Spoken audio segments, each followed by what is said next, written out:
i slovo beše Bog. Ono beše u početku u Boga.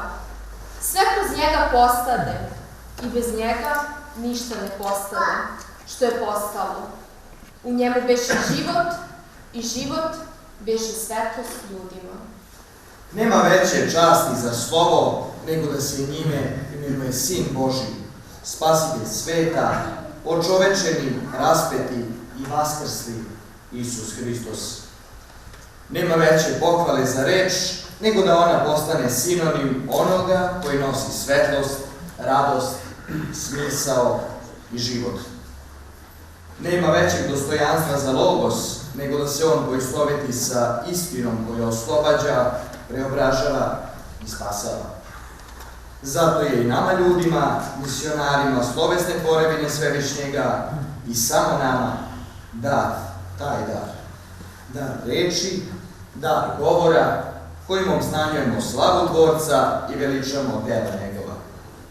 Jer je to osnovna i najlepša služba tog dana. Da slovimo o slavi Božjoj i da slavimo slovo Božje kojim dođe radost svetu. Zato, dragi prijatelji, dobrodošli na Slavoslov.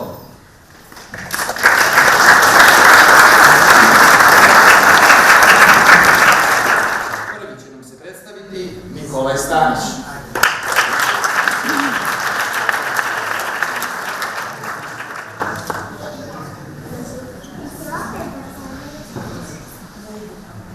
Mir vam.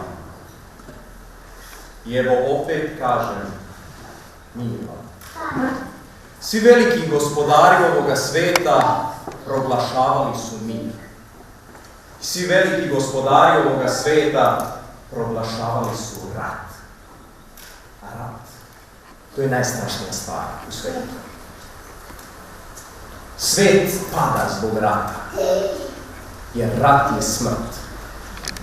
Rat je nespokoj i nemir. A život je mir. No, da li je to zaista tako? Šta prethodi miru i šta ide posle mira? I šta uopšte znači mir ovosvetskih i ovozemaljskih velikaša? Zamislite samo kao da triumfalno u Rim ulazi Cezar. On tako jako, na jarosnom konju oklopljen u zlato, ulazi i bršti sad od sjaja, odeven u purpurni plašt, iza njega idu 1000 legija i donosi maslinovu grančicu. Iza njega ide mnoštvo bogatstva koje je doneo svome narodu. Šta hoće? Hoće da im zamaže oči, da ne vide 1000 leševa i grobova koji idu iza njega, koje se nižu od Rima duž celoga carstva do provincije koju je osvojio. Grančica je obmana. On nije doneo mir, već nemir. Pred 2000 godina u grad Sion, grad mira, ulazi onaj koji jeste mir. Onaj koji je istinski mirotvorac, ali onaj koji uzrokuje najveći nemir i čini da grad mira postane zauvek grad nemira. Istinski mirotvorac koji nema laži i prevare na sebi. On nema vlast nad provincijom ili ovozemaljskim carstvom.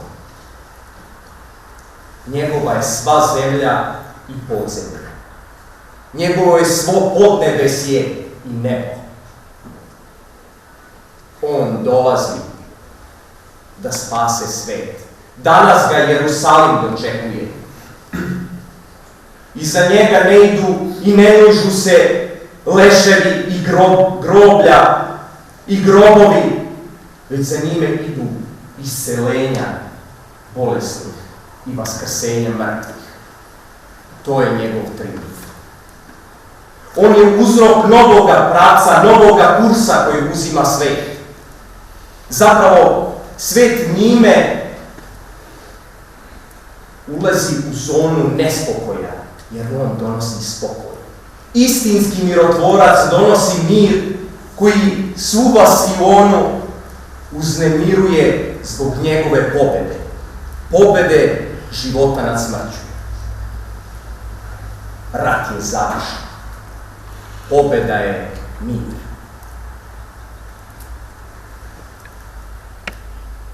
Ali ovo što smo rekli nije sve. Istinu koju je doneo istinski mirotvorac opet za sebe kaže: ja nisam došao da donesem mir ovome svetu, već mač. Zvuči paradoksalno. Zar ne? Nikako. On je došao da ispuni ono što je obećao. On dolazi kako bi ne pomirio istinu i laž, dobro i zlo, nepravdu i nasilje sa pravdom, Boga i đavola, nego da preseče i raseče i odvoji, da ne budu zajedno. A šta je to? To je reč Božja. Istinska reč. Upravo dolazeći, koji dolazi u Jerusalim, objavljuje tu reč. A on jeste Bogočovek Hristos. Hristov mir prevazilazi svaki put. Mir koji ljudski um ne može ni da zamisli. Mir osjećanja istine. Mir koji daje snagu da razumemo i da shvatimo da sva problematika ovoga sveta i najglavniji problemi ovoga sveta jesu rešeni. Problem života i smrti, besmrtnosti i večnosti, zla i dobra, Boga i đavola. Kroz ličnost Bogočoveka Hrista mi imamo mogućnost da istinski spoznamo šta je istinska pravda i istinski mir. Kroz Hrista počinjem da živim novim životom, pravim životom.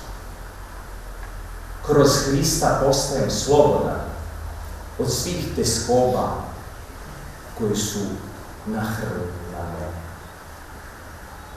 Hristom osjetim jedini i istinski pravi mir, koji ne može da spreči niko i ništa, koji održavam ja i koji održava Hristos. I kada padnem, on me ponovo uzima u svoje naručje i uvodi me u svoj beskonačni mir. Stoga, mir vam, i evo opet velim, mir vam.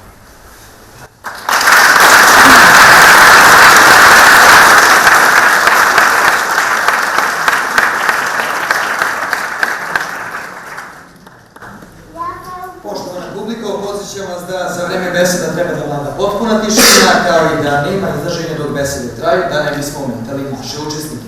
Hvala vam. Sada ćemo uživati u besedi Milana Rakovića.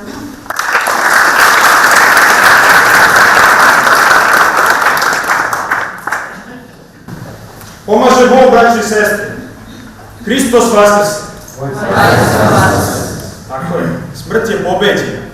I baš zbog toga ćemo večeras diskutovati teme koje će nas približiti nebeskom životu, a malo daljiti od ovog manje bitnog zemaljskog. Ja sam pričao o maloverju, kako ljudi treba da veruju više kako se danas ne veruje. Pričao sam o Božjoj ljubavi, koja je neizmjerna i šta ona podrazumeva. A večeras su nekako tu da probam da zaokružim pričom o odnosu sa Gospodom. Kako Gospod komunicira sa nama u ovom modernom dobu? On komunicira sa nama na dnevnom nivou. Neko samo kaže, pa imao sam takav osjećaj, neko to ne primeti uopšte, ali on je tu, on priča sa nama. Ipak, i ona druga strana može da priča sa nama. Na svu sreću, ili na žalost, Zbog drveta spoznanja dobra i zla, a i zbog priručnika života Biblije, mi možemo lako da spoznamo sa kim razgovaramo. Oprostite, ću uzeti lični primjer. Dok sam se borio s jednim strašnim grehom, ja sam uveče dolazio, molio se i u sred te molitve čujem glas. Ali to nije onaj glas sa neba ili glas sa strane, to je moj glas koji mi je Bog dao. Samo izriče neka mišljenja koje nisu moje ili neke stavove koje ranije nisam znao. Ali kako ti misliš da ti Bog oprosti ako svaki dan činiš opet to isto? Ti mu tražiš oproštaj i onda mu opet zariješ nož u srce. I ja šta ću? Na kolenima padne mu još veće oči. Šta ako je upravo? Ako to stvarno kraj? A onda čujem opet taj glas. Milane, ti si fudbalski sudija. Ti se time baviš. Tačno. Pa da li igrač može sam sebi da da crveni karton i izađe iz igre? Pa ne može. Ja sam dočekao da čujem još nešto od tog glasa, ali dalje ne čujem ništa. Evo smatram da je to dobro. I ja nakon toga shvatam, meni će Bog da sudi. Ja sam igrač koji treba da igra po pravilima za koje ću da budem sankcionisan. Ali ne mogu samo tako da odustajem od toga. Kao ni monak koji je bio alkoholičan, do kraja svog života. Živeo je sa svetim starcem Pajsijem i do kraja života je pio, nije mogao da prevrti to. Kada je umro, svi su došli i rekli, oče, hvala Bogu, problem je rešen. A otac Pajsije mi je rekao, to nije problem, ja sam vidio da kod tog monaha 1000 anđela dolaze i vode ga u raj. Na što su se ovi nasmijali, kako alkoholičan može otići u raj? Pa vidite, deco, da taj alkoholičar je od malena odgajan uz rakiju, jer su ga roditelji time naprijeli kada su ga krili u polju, dok su išli na žetvu da ga Turci ne bi uzeli. On to do kraja života nije mogao da ostavi, ali šta sam ga ja savjetovao sam ga da smanji svaki put se više i više.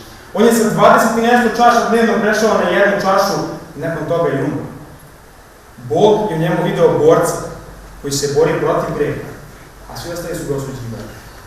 Te tako i mi, kada god nas neko osudi za neki naš greh, ili kada sami sebe osuđujemo, samo treba da se setimo da se borimo do kraja života, bez obzira na sve, ali ne protiv tog greha, jer greh je jači od čoveka, nego da se borimo za Boga, pošto je Bog jači od greha. U sličnom nekom primjeru sam saznao i moja druga saznanja kada se moji prijateljici teško razbolao član porodice. Ja nisam čovjek koji je mnogo lako da uteši neku osobu, ali sam tražio od Gospoda kako da joj pomognem, kako da pomognem tom čoveku.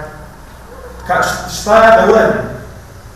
I kao što sam možda spomenuo, Bog se nama obraća kroz prirodne i društvene pojave, ljude, životinje, pa čak i kroz društvene mreže. I verovali ili ne, na toj popularnoj mreži YouTube kada slušam muziku, prvi video koji mi izašao u kategoriji preporučeno za vas je bila knjiga o Jovu, a nije. Hajde da bacimo pogled. Ko ne zna priču o Jovu? Jov je bio čovjek kome je Bog dao sve. Stoku, imanje, decu, sluge. I više mora ništa da traži. Ipak se o tome ne bio razložno. Šta bi bilo kada bi ja Jov uzeo sve? Zato što on ne mora da se moli, jer već sve ima. A Bog stavljajući Jova pustio Sodomu da radi šta mu je volja. Te je Sodom na njemu uzeo sve u jednom danu. I stoku, i zemlju, i decu. I ostavio mu samo trojicu sluga da mu jave šta se desilo.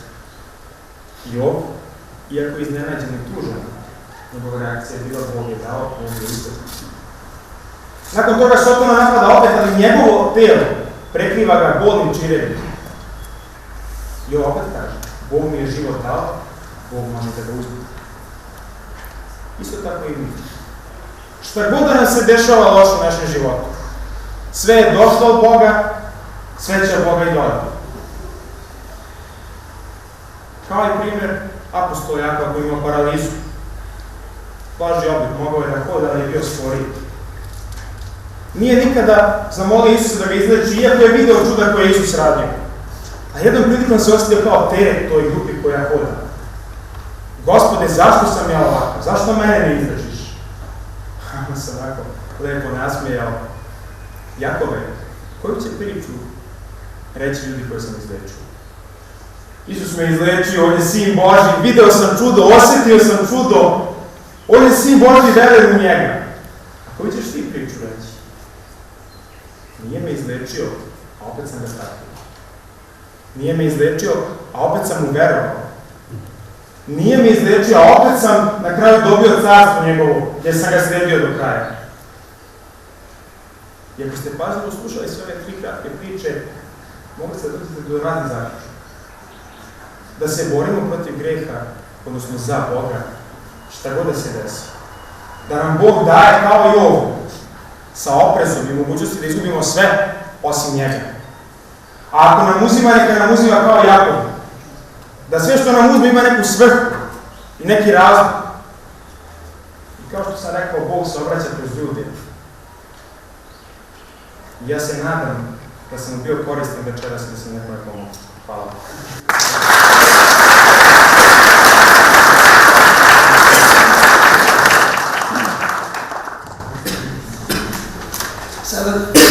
Sada ćemo uživati u besedi Dušana Đorđevića.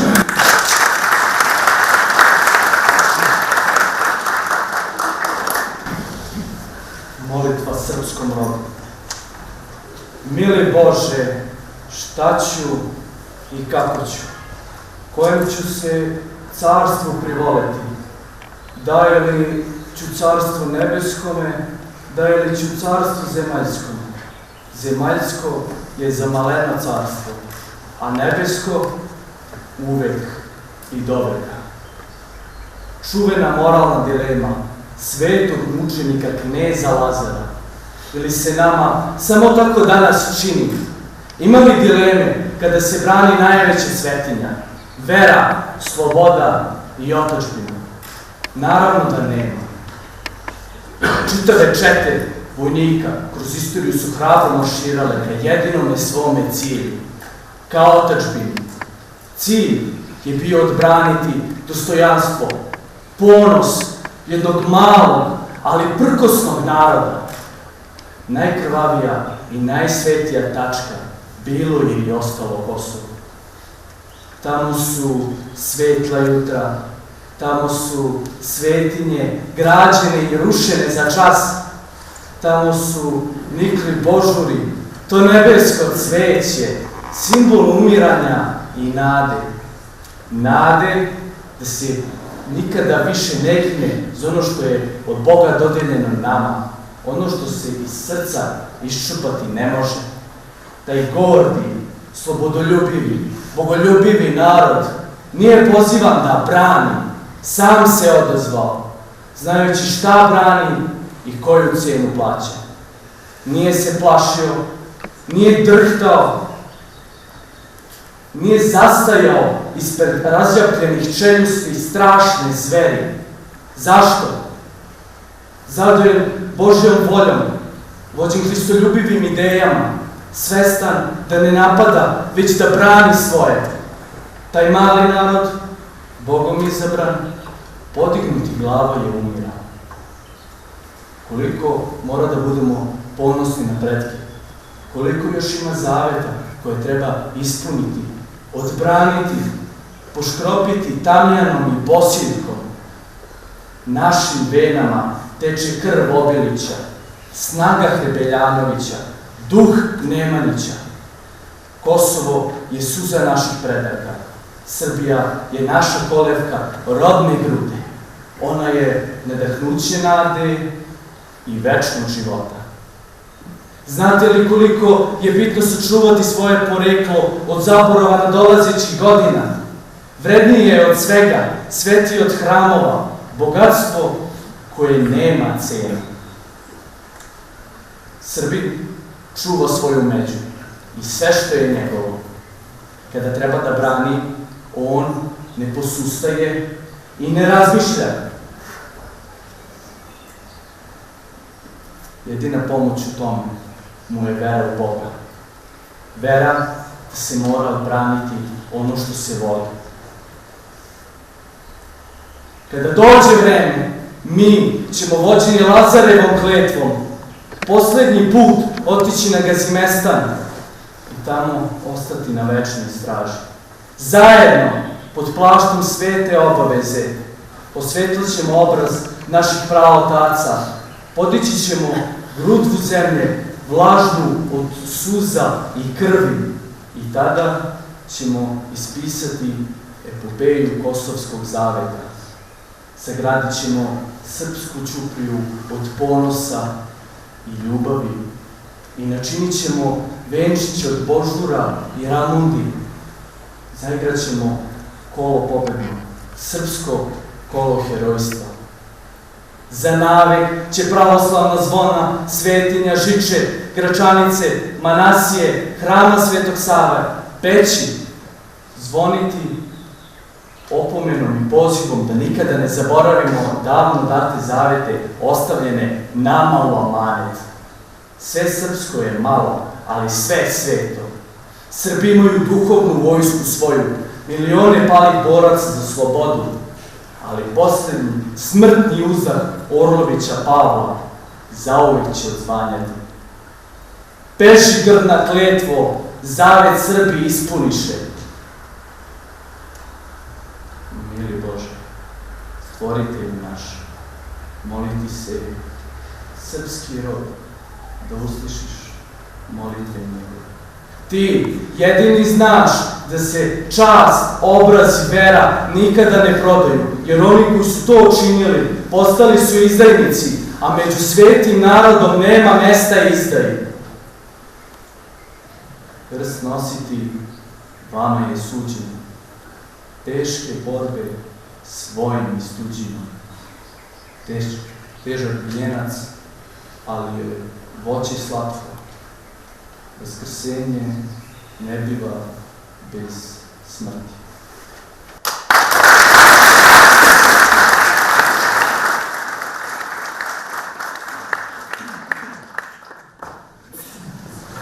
Naredni besednik je Anastasija Arhipović.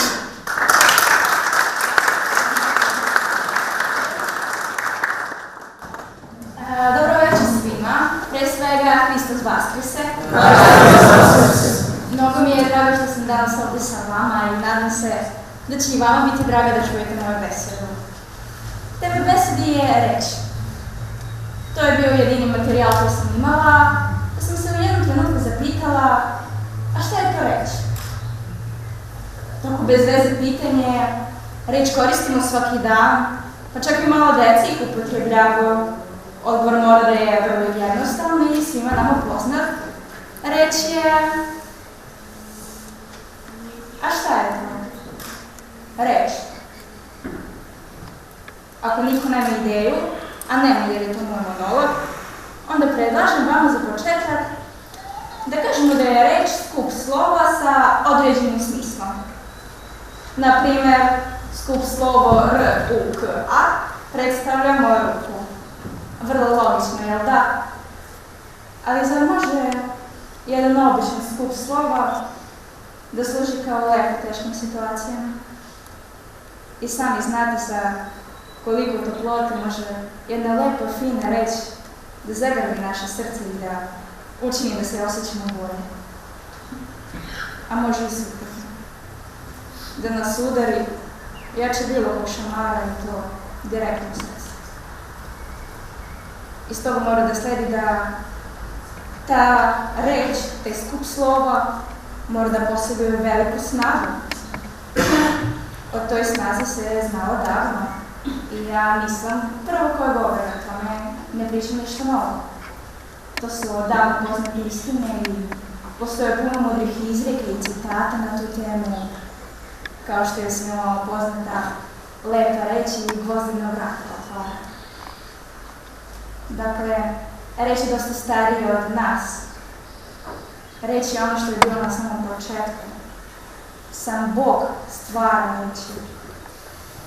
I Bog je svima živim bićima dao jednu super sposobnost. A to je sposobnost govora. Svako živo biće, pa sve do najmanja neba ima svoj nama nepoznat jezik. Ali čovjek može nešto više od običnog govora. Čovjek može da stvara reči.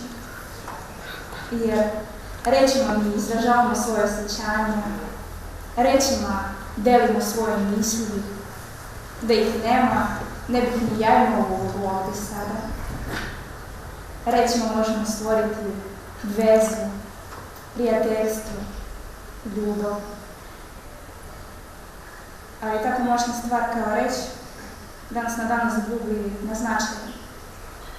Zbog ljudi koje olako upotrebljavaju za svoje lažne uvrede. Rećemo da jeđemo bližnjega svog, da u slučaju nervozi ili čak namjerno učinimo da se ta osoba osjeća loše. I to samo zbog nekoliko reći. Ja ne preuveličavam ništa. Zamislite da vam osoba koju volite i cenite kaže nešto bezobrazno, da ste dosadni, da je umoran od vas, da ne može više da vas sluša. Pa čak i čovjek koga ne znate kaže vam nešto bezobrazno. Kako biste se osjećali u tom trenutku? Verujem da neprijatno. A ja verujem da ste i vi nekada rekli tako nešto. Danas toliko često povređujemo drugih reći da ni sami to ne primjećujemo. Ali nije to strašno. Zato i postoje reći izvini.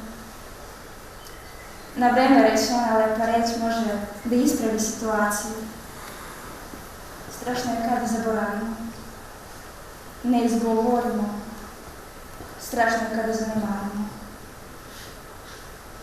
Jer dok skupimo hrabrost, dok se setimo, može već biti kasno i ljudi će da odu bez da ste stigli njima da kažete koliko ih zapravo volite.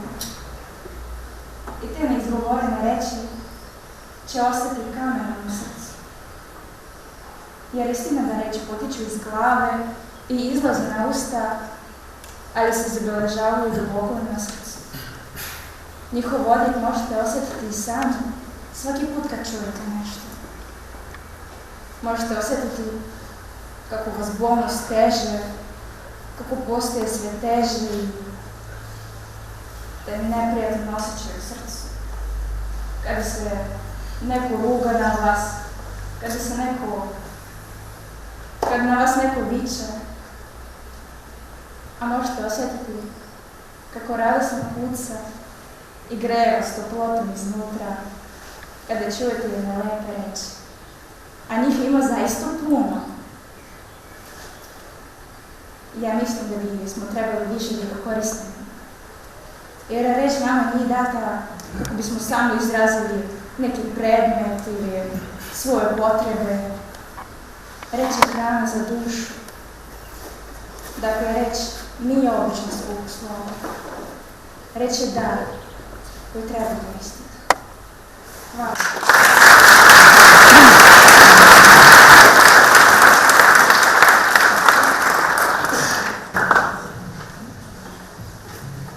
Sada ćemo uživati u besedi Andrijane Đokić.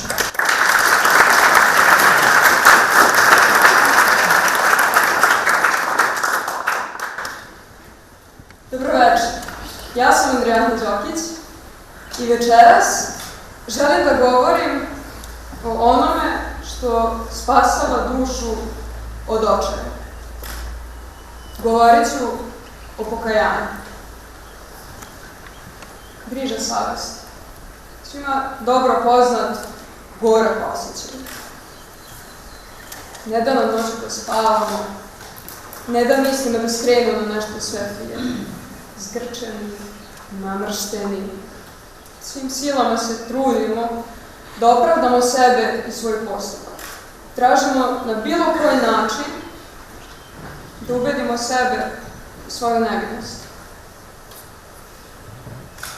Uvlačimo nekog trećeg, pokušavajući da osjećaj krivice ublažimo, poričemo svoj greh, poričemo da je to uopšte i greh. Ali savjest nam ne daje mir. Duboko u sebi znamo. Kad legnemo da spavamo uveče i izgovorimo Isusovu molitvu, ipak nekako drugačije naglašavamo reči pomiljene grešne. Krivimo đavola, krivimo druge, kriv nam je čitav svet što nas je naveo da učinimo nešto. Ali to nije pokajanje. To je puki osjećaj griže savjest. A onda ne možemo zauvek ni da lažemo sebe. Znamo da je naš greh samo naš. Nije nam kriv ni čovek, ni đavo, ni sredina, ni vreme, krivi smo mi sami. U tom trenutku, kada čovjek prizna sebi svoju grešku, neretko se okreće protiv sebe. Ne namerno, već jednostavno ne ume na drugačiji način da se izbori sa sobom i sa grehom. Omrzne sve što je učinio, a to ga tako jako povuče da omrzne i samoga sebe. Gubi moć da oprosti sebi, da razume svoj postupak, da opravda sebe.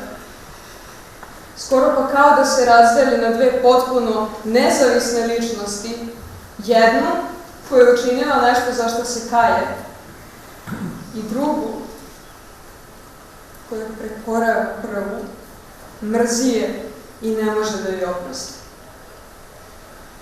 Sada već dolazimo do očaja. Prati nas osjećaj kajanja, gdje god da krenemo, poput sekte. Sudimo i ne praštamo sebi svoje delo. Ali ni to nije pokajanje. To je raskajanje. Iako ova dva pojma naizgled deluju tako slično, šta možda ih razlikuje? Sjetimo se apostola Petra i Jude. Petar, on se odrekao Hrista. Juda, izdao ga je za 30 srebrenika. Obojica su shvatili šta su učinili. Obojica su osjetili težinu svog greha. Ali jedna suštinska stvar napravila je razliku između njih. Razliku zbog koje Petra znamo kao svetog apostola Petra, a Judu kao onoga koji je izdao Hrista. Petar se pokajao. Petar je verovao u milost Božju i u oproštaj. Nije samome sebi presudio, nije rekao da to što je učinio ne može da se oprosti, pokajao se. Uspeo je da prevaziđe svoj greh i vratio se Hristu koji je vaskrstao. To ne znači da je on zaboravio šta je učinio. To znači da je ostatak života proveo trudeći se da opravda to što mu je Hristos oprostio, dokazujući mu svoju ljubav, a na kraju i stradajući za njega. A Juda se obrazio. Presudio je samome sebi. Dopustio je svom grehu da ga savlada u potpunosti. Raskajao se. Dakle, pokajanje nije neka emocija i nije neki osjećaj. Pokajanje je pre svega preumljenje. Čitav proces borbe sa sobom i sa grehom. Jedan novi način života. Pokajanje se ne svodi na to da odemo na ispovest, kao što to mnogi misle, kažemo šta smo učinili i tu završimo. Ono svakako počinje priznavanjem svojih poroka i grehova, ali ne staje tu. Čovek koji se pokajao ne ostaje da se guši u grehu i u očaju, a da pritom radi sve po starom. On se uzdiže iz greha i prevazilazi. Treba uporno da se trudimo da prezremo sav greh, tako da nam se istinski ogadi. Jer kada se čovjek bori sa grehom, on tada neguje svoju dušu, štiti je, a onda se uzvisuje. I svaka suza pokajanja pere dušu od grehova. Zato je dobro da se kajemo. Zbog toga govorimo da nema spasenja bez pokajanja. Zbog toga Sveti Jovan Krstitelj kaže: pokajte se jer se približilo Carstvo nebesko. Kada živimo tako, da ne zaboravljamo svoje greške, a opet sa verom u oproštaj i u pomoć, kada se trudimo koliko možemo da ne činimo ništa zbog čega ćemo se kajati, jedino tada možemo biti u miru sa sobom, sa Bogom i sa svetom. To je pokajanje. Zbog toga ono spasava dušu od očaja. Zbog toga je Carstvo Božje carstvo ne savršenih, već pokajanih grešnika.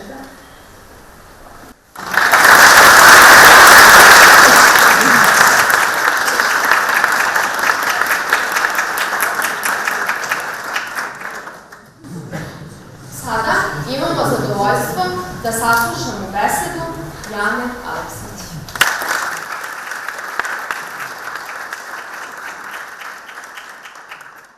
Dobro večer.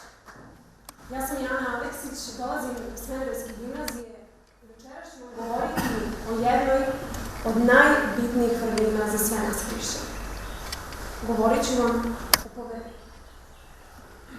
Sveti oci verovali su da je Bog, stvorivši čoveka, u samu njegovu bit posadio i carstvo nebesko. A da bi čovek trebalo da kroz neprekidno traženje smisla svoga postojanja zaranja sve dublje i dublje u tajnu svoga bića i time dostiže dubine koje otkrivaju potpunu snagu i svetlost carstva nebeskog. Naravno, kada govorimo o carstvu nebeskom, ne mislimo na neko mesto koje se nalazi samo ovde, onde ili tamo negde. Već govorimo o mestu gde se nalazimo sa Bogom. Svedržiteljem, životodavcem, stvoriteljem sveta. Nekim za koga bismo mogli da tvrdimo da nam je potpuno nepoznat i sasvim stran, a u isto vreme i tako blizak. Neko čije su nam tajne tako nedostižne i nepojmljive, a opet neko kome se obraćamo sa tim. Kroz dubine vere, u razgovoru sa Gospodom, kroz molitvu, obraćamo mu se bez persiranja. Svesni razlike između njega i nas, možemo mu se obratiti sa tim i time stupajući u direktan odnos gde on ostaje onakav kakav jeste, a mi postajemo jedno sa njim u dubinama ljubavi koje nam okruža. Poveravamo mu naše najteže i najbolnije brige, verujući mu kao nebeskome roditelju, da je on naš jedini spas, kako u tom trenutku, tako i u čitavoj večnosti. Setimo se priče o čudesnom ribolovu. Apostoli su cijele noći bezuspešno lovili, bili iscrpljeni, premoreni, obeshrabljeni. I nakon što su cijele noći sve od sebe dali, bili su spremni da na reči Gospodnje ponovo zabace svoje mreže i nastave lov. Ili kada je Gospod pozvao Petra da hoda sa njime po vodi. Petar je sigurno zakoračio ka Hristu, ali pri prvom jačem vetru on kreće da tone i viče: Gospode, spasi. Ono što primećujemo u ove priče jeste da se u Gospodu ne javlja nikakva vrsta gordosti, sujete ili gneva. Da znamo da Gospodu takva stanja nisu svojstvena. On nam pruža svoje ruke sa neizmernim strpljenjem, kao oslonac dok se ne izborimo sa svim svojim izazovima i sumnjama. Ostaje sa nama i jedva čeka da mu se osnaženi verom svojom vrati. Ovo je Bog u koga imamo poverenje. Kroz ovakav odnos izgrađujemo duboko poverenje i neraskidivu povezanost sa njim.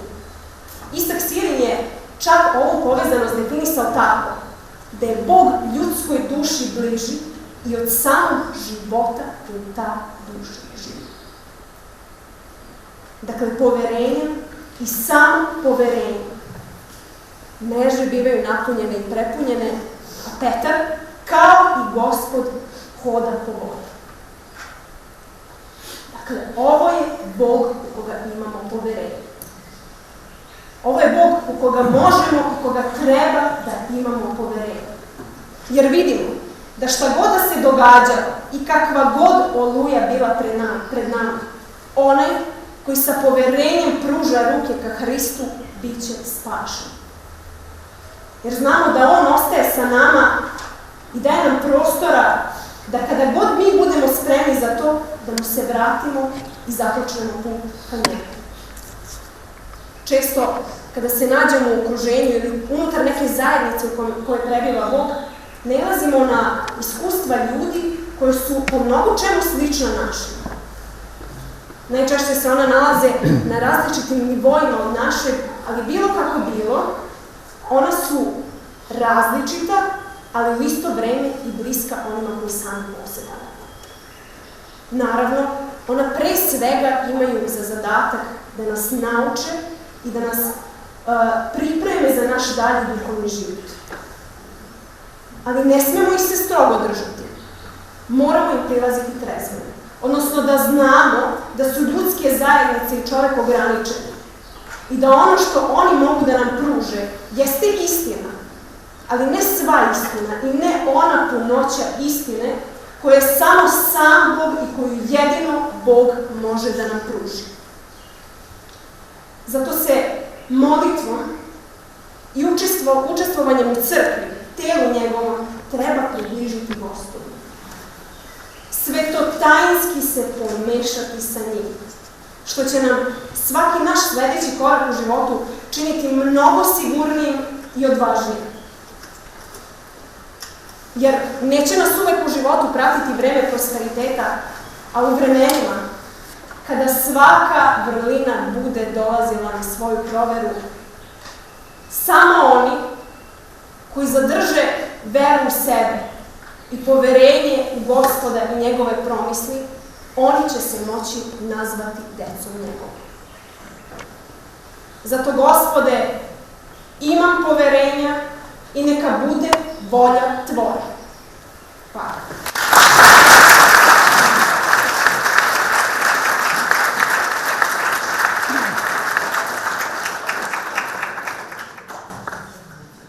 Sada ćemo uživati u besedi Anastasije Milosarević.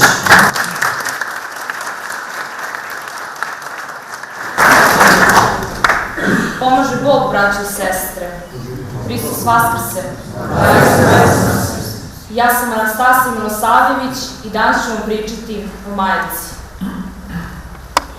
U tami svetlost, u bolu radost, u borbi snaga, u želji nada. Da, to je majka. To je moja, to je vaša, to je naša majka. Razumemo se, srpska majka. To je žena koja ne pokazuje bol i patnju na licu, iako dostojanstveno ispreća sina jedinci u vojsku. Svi ćemo prepoznati u sopstvenoj majici srpsku majku, ženu čija ljubav i žrtva nema granica. Istovremeno, sa tugom i ponosom mogu reći da je moja majka upravo pravi primer takve žene. Ona ume da gubitak i tragediju pretvori u bajku. Znam to, jer je to učinila onda kada smo kao porodica poklekli zbog gubitka moje sestre. Teško mi je da pričam o tome, ali ja sada ne bih bila ovde da moja majka nije odlučila da se bori za mene, moju sreću i blistavu budućnost. Suze je gutala, osmeh je podsticala. Majka.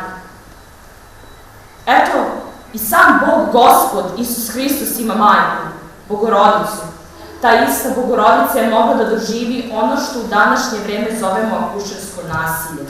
Setimo se da je car Irod naredio da je otme sina Isusa i ubio ga. Razmislimo, zar se to i sada ne dešava u svetu obrazovanih, uglađenih ljudi, da otimaju bebe od majke čija je upravo jedina želja bila da vaspitavaju i brinu o svom detetu. Ipak, One uzdignute glave, noseći se sa bolom koje su doživele, nastavljaju život dalje tražeći novi početak. Majka je žena koja je i nežna, i hrabra, i strpljiva, posvećena. Uprkos svemu, mi smo zaboravili da je ona stvorenje Božje i da njeno postojanje nije večno, već da ima svoj početak i kraj. Često zaboravimo da cenimo dragoceno vreme sa majkom. Mi smo izgubili pravu vrednost reči majka.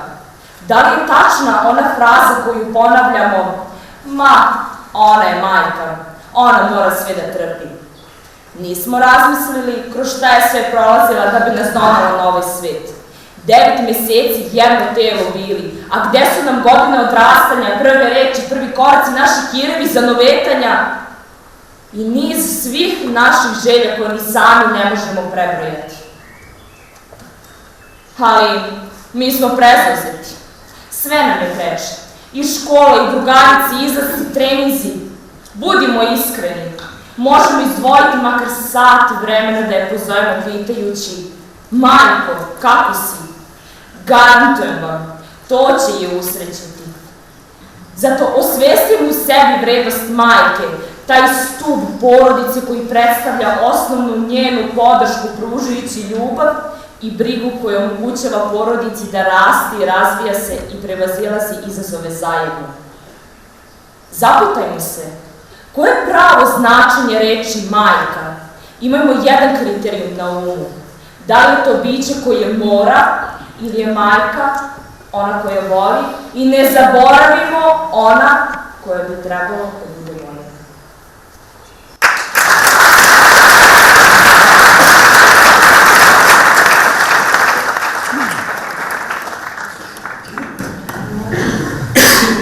Naš poslednji beskućnik za večeras je Kristina Đurković.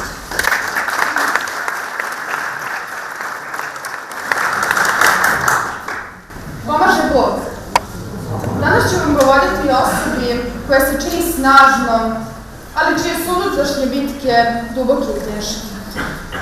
Osoba čiji se koraci čuju kao da su od kamena. Nositelje cveta na svojim ramenima. Ova osoba je poput stuba podrške za sve oko sebe. Gledate i divite se tom osmehu koji izgleda tako bezbrižan. Taj osmeh, tako svetao i mio, često je samo maska koja krije tugu. Bez obzira na vlastite borbe, uvek stavlja tuđe brige ispred svoje. Predstavlja simbol snage, hrabrosti i samim tim čini vaš život lepšim. Ali šta se zapravo krije ispod te maske sreće? Dopustite mi da vam otkrijem tajnu. Ona, iako se čini nepobedivom, često se bori sa nevidljivim demonima. Baš poput reke koja je presušila. Svima je davala vodu, a i sama je bila isušena. Nosi i osjeća bol koju neki od nas ne mogu ni da zamisle. Ali nikada ne dopušta da je ta tuga obeshrabri. Umesto dopuštanja da je problemi buše, koristi ih kao gorivo za svoju snagu, od koje se drugi u njenoj blizini osjećaju sigurno. Njeni osjećaji su i bili ono što je izgradilo njeno saosećanje za tuđe muke. Baš ta osoba je ona koja bi priskočila u pomoć svaki put kada bi se neko našao u neprilici. U njenom zagrljaju se osjećati sigurno. Njeno srce je veliko, a volja nepokolebljiva. Spremna da uradi sve za osobe koje voli, pa čak i za one koje ne poznaje. Uvek spremna da pruži blagu reč, utehu i podršku. Nikada nije tražila pohvale i zahvalnice, jer iako su drugi često loši i grubi prema njoj, to je ne sprečava da bude nježna i blaga prema drugima. Zapitajmo se, zašto ova osoba ne dozvoljava da vidimo njen teret, njenu ranjivost? Možda zato što smatra da je ranjivost u današnje vreme neprihvatljiva. Možda zato što se plaši osuda ili odbacivanja. Možda zato što je navikla da bude sama, da bude jaka, da bude iznad svega, čak i kada se osjeća slomljena. Kada bi sve ovo bilo istina, kako bismo onda ocenili Bogorodičino plakanje kod krsta na kome je razapet Hristos? Na Veliki petak čitava je služba posvećena i nosi ime Plač Majke Božije. Da li onda Bogorodicu treba osuditi? Da li ona slaba? Da li je nemoćna onda kada pokazuje tugu, kada joj strada sin jedinac? Treba razlikovati plač očajnika i bezbožnika od plača hrišćanina. Čovek koji se uzda u Boga i koji za sebe kaže da ima poverenje u Boga, a namerno kaže ima poverenje u Boga, a ne da veruje Bogu, jer to znači da je sav život prepustio Božoj volji. Takav čovek ima trenutke radosti, ali i slabosti. I jedne i druge momente on proživljava sa Bogom. Takvom čoveku nije sramota pokazati slabost. Braćo i sestre, ova osoba o kojoj vam govorim nije drugačija od nas ako skriva svoju tugu. Možda se krije ispod maske, ali ispod te maske kuca srce koje baš poput našeg osjeća radost, bol i tugu. Ne zaboravimo, iza svake naizgled jake osobe može postojati rana koju ne možemo da vidimo. Zato danas pozivam sve prisutne, a i one kojima ćete preneti poruku, da budemo pažljivi prema svima. Budimo oslonac onima koji nose teret tuge u tišini. Rastimo, koračajmo sokacima, ulicama, gradovima, kroz čitav svet sa idejom i svešću da svako od nas bije svoju bitku. Uočimo da je to dete, užurbani biznismen, nestrpljivi deka u pošti ili baka na pijaci, ikona Božja. Ipak je to ono što čoveka čini čovekom. Poštujemo te brazde na čelu onih koji imaju neko iskustvo, koje nije uvek tako lepo i radosno.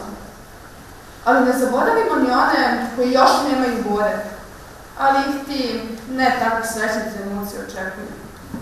Baš iz tog razloga budimo tu jedni za druge, jer je upravo naša podrška i reč utehe ono što će nekome ili baš toj osobi koja skriva osjećanja dati snagu da nastavi dalje.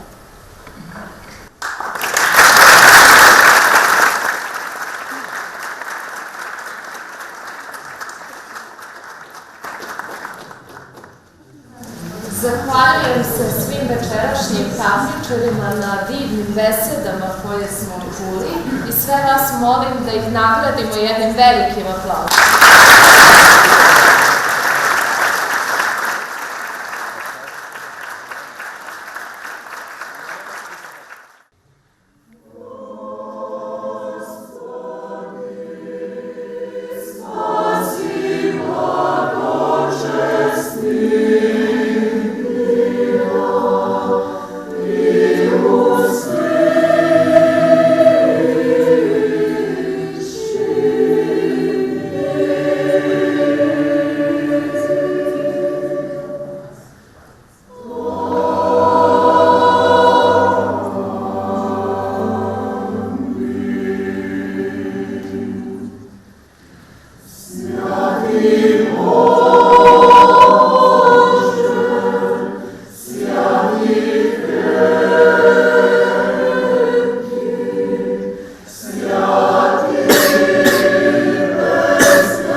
Ja ću pomenuti treće mesto, po čemu ćete prepoznati, dakle bio je govor o poverenju,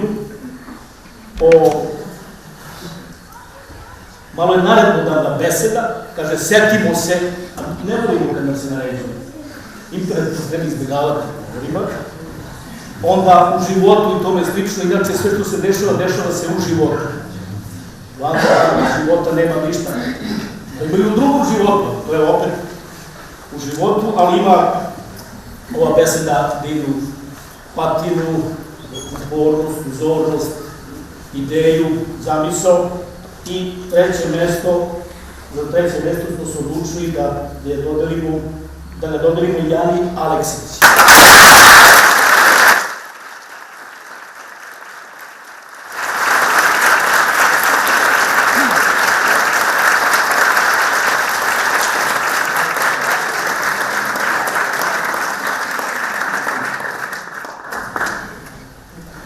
Onaj kome je pripalo drugo mesto, kretao se malo kroz lavirint malog pakla, jer su se ovdje čuli neki lepi glasovi, ali umetnici glasovi, bilo komunikacijskih šumova. To vam je kao kad je Odisej silazi u podzemni svet putujući 20 godina i naleti na Ahileja koji je već poginuo, otišao na ovaj svet. I Ahilej kaže, šta ćeš ti ovdje, Odiseju? A Odisej kaže, šta ćeš ti ovdje? Kaže, ja sam kralj na ovome svetu, drugom, na onome svetu. A Odisej njemu kaže, mnogi govore da su to najčudaniji stihovi svih vremena. Blago tebi, ti si bio car na ovom svetu, pa si otišao na ovaj svet, pa si opet car, tebe sve jedno, desi, ti si uvek car. Ahilej njemu kaže, a to smo čuli i u nekim od ovih beseda, tu vrstu ideje, zamisli, ne poruke ne postoje. Čak i kad se SMS-om šalju, one nikad nisu jednodimenzionalne. Ahilej njemu kaže, nemoj me tešiti zato što umre Odiseju dišu.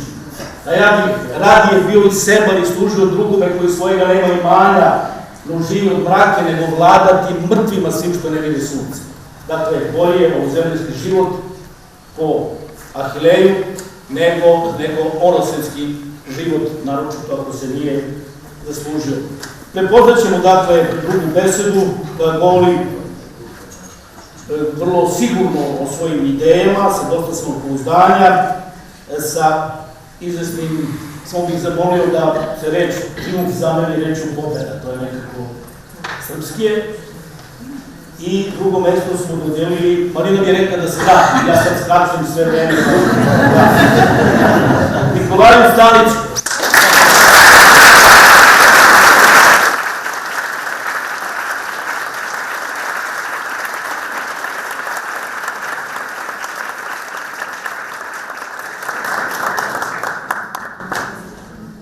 Ne samo zbog Marinine napomene, nego ja mogu toga da mogu da pročitam što sam napisao, bolje za vas.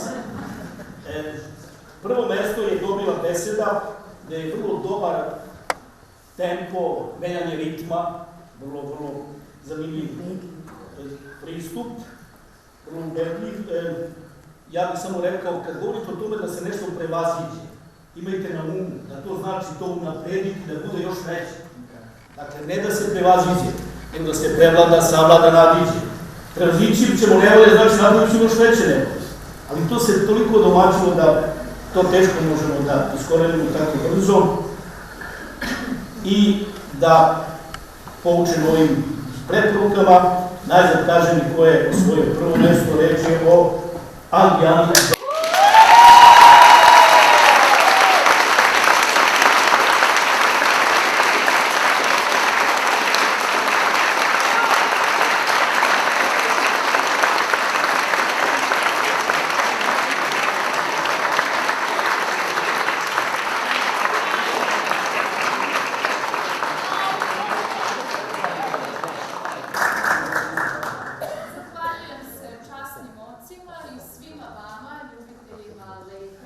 Što ste ispratili 9. sezonu Slavoslova i molim vas da sledeće godine dočekamo i jubilarnu 10. sezonu.